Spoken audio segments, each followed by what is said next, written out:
Creepy hidden messages in SpongeBob SquarePants you totally missed. Hey guys, what's going on? Welcome back to Laffy Tunes. SpongeBob SquarePants is a show that focuses on how the three main characters, Squidward, Patrick, and SpongeBob himself, manage to get into trouble all the time. However, this show gets into trouble too, thanks to some scenes that might seem inappropriate or controversial. In this video, we'll be looking at some creepy hidden messages in the show and explain where the animators went wrong. Stay tuned. Before we start with the video, however, make sure you like and subscribe to the channel. That way, you'll never miss out on another video. With that being said, let's jump straight into the video. Anatomy euphemism.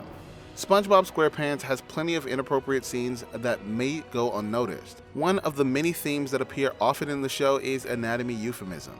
You might recall the scene where SpongeBob was buried under the sand except for his nose sticking out. When Mr. Krabs approaches him, he says that he hoped it was his nose and not another body part, suggesting he might be having a little too much fun in the sun. While this scene might seem meaningless to some audiences, the suggestiveness is not lost on us. SpongeBob is responsible for obesity. In 2005, NBC News released a story titled "TV Ads Contribute to Child Obesity" and argued that SpongeBob was part of the problem. They discussed that the friendly yellow sponge was being paired with junk food that was predominantly high in calories and low in nutrition, a kind of diet that puts children's long-term health at risk. Imagine a kid going shopping with his guardian and seeing their old friend SpongeBob on a Pop-Tart box. The Pop-Tart is enticing by itself, but once you pair it with a kid's favorite cartoon, it becomes all that more alluring. Advocacy groups made plans to sue the production company for their unethical behavior. Surprisingly, there haven't been any big victories that we've heard of. Today, however, the situation is a bit improved as we rarely see any SpongeBob branding on unhealthy foods. Prison life references. This one is probably the most well understood one. The episode under inspection is called "Gary Takes a Bath" and is from season 2. In it, SpongeBob tries to coax his pet snail to wash up, but is met with resistance.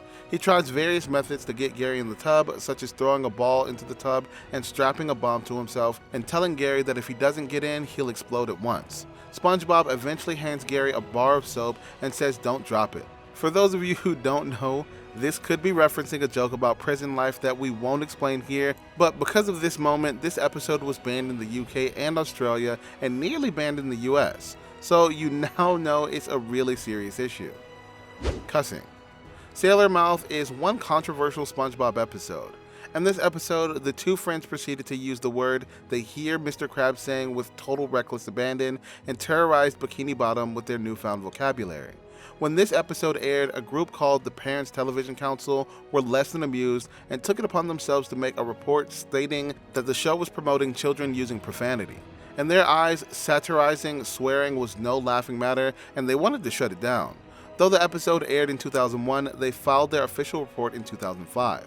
What's funny here, before the incident, the PTC had named SpongeBob as one of the best children's television programs on air. Just how the tables turn, Nickelodeon. Adult television. The next example is a running joke that concerns SpongeBob's television. In multiple episodes, SpongeBob surfs through the channels while Gary is in the other room. When he's alone, SpongeBob finds himself on an interesting channel.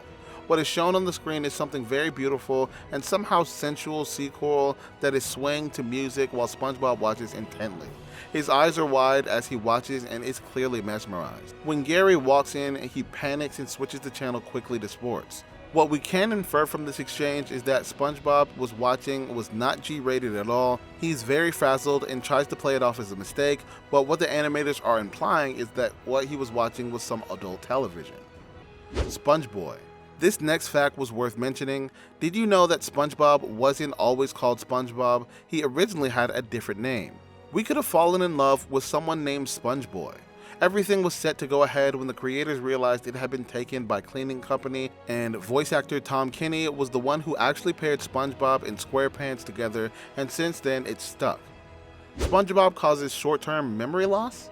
Not all parents are keen on SpongeBob, but it looks like there is more to this. In 2011, a study conducted by the University of Virginia stated that SpongeBob is actually messing with kids' memory retention. Their study group got a group of 4-year-old children to watch SpongeBob for 9 minutes and another group to draw them immediately afterwards.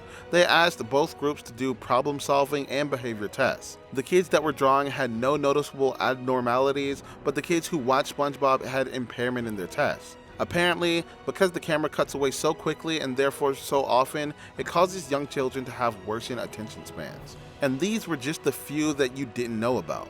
There are plenty more secrets that you missed in the long-running show. Do let us know if you have any other secrets to share down in the comments. Thanks for watching.